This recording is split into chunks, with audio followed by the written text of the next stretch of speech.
आज हम एक ऐसे कलाकार पर बात करने वाले हैं जिनका चेहरा देखते ही कभी हंसी आती है तो कभी डर लगता है। हाँ, मतलब रोंगटे खड़े हो जाते हैं कभी कभी। बिल्कुल। नाम है कोटा श्रीनिवास राव।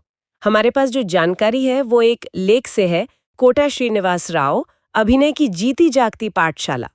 तो आज इसी पाठशाला में थोड़ा झांकते हैं, देखते क्या कुछ सीखने को मिलता है। हाँ, और ये नाम मतलब दक्षिण भारतीय सिनेमा में तो बहुत बड़ा है। किसी पहचान का मोहताज नहीं। नहीं, बिल्कुल नहीं। और लेख सही कहता है, वो वाकई एक चलते फिरते एक्टिंग स्कूल जैसे हैं। तो आज कोशिश यही रहेगी कि समझें वो क्या चीजें हैं जो उन्हें इतना खास बनाती हैं। सबसे पहली चीज जो दिमाग में आती है वो आंकड़ा है, 700 से ज्यादा फिल्में। हाँ, ये तो मतलब कमाल ही है। सोचना भी मुश्किल है, कभी डरावने विलन, कभी हंसाने वाले कॉमेडियन और फिर गंभीर रोल्स भी। बिल्कुल, और वो भी पूरी सहजता से। ये रेंज कमाल की है। हाँ, और सिर्फ गिनती की बात नहीं है, हर किरदार में जैसे वो ढल जाते थे, वो काबिलियत जबरदस्त थी। कहते हैं उनकी आंखें बोलती थीं। हाँ, सुना है मैंने भी। और डायलॉग डिलीवरी। अरे वो तो ऐसी कि लोग आज भी याद करते हैं, मिसालें देते हैं। सही बात है।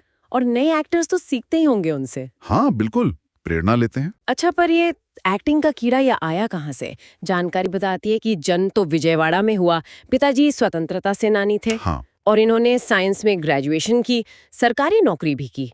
ये थोड़ा मतलब हटके है। हाँ, ये दिलचस्प है।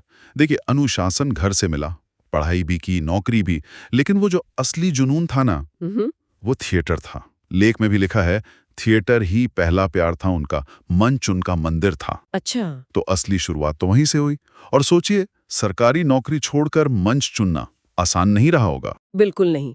फिर फिल्मों में आए 1978 में प्रणाम खरीदू से। जी रोल शायद छोटा था। हाँ, शुरुआत में छोटा ही था। हाँ। पर शायद असरदार रहा। और फिर तो जैसे लाइन लग गई, आहा ना पेलांटा जैसी कॉमेडी। हाँ, वो तो क्लासिक है।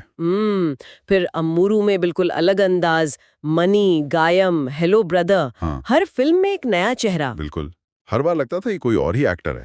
और इसी वर्सेटैलिटी को पहचान भी मिली। हाँ, अवार्ड्स तो मिले होंगे। कई अवार्ड्स मिले। तेलुगु सिनेमा के जो प्रतिष्ठित नंदी अवार्ड्स हैं, वो कई बार मिले। और भारत सरकार ने पद्मश्री भी दिया। पद्मश्री। हाँ। ये तो बड़ा सम्मान है। बहुत बड़ा।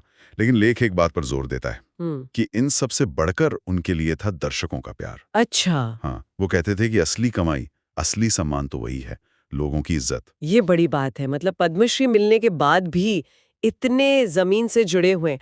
और उनका काम करने का तरीका, सुना है वो मानते थे कि रोल चाहे छोटा हो या बड़ा, पूरी ईमानदारी से करो। हाँ, बिल्कुल, यही उनकी फिलॉसफी थी। कोई शॉर्टकट नहीं, बस मेहनत करो और अपने काम के प्रति सच्चे रहो, हर किरदार को जीना।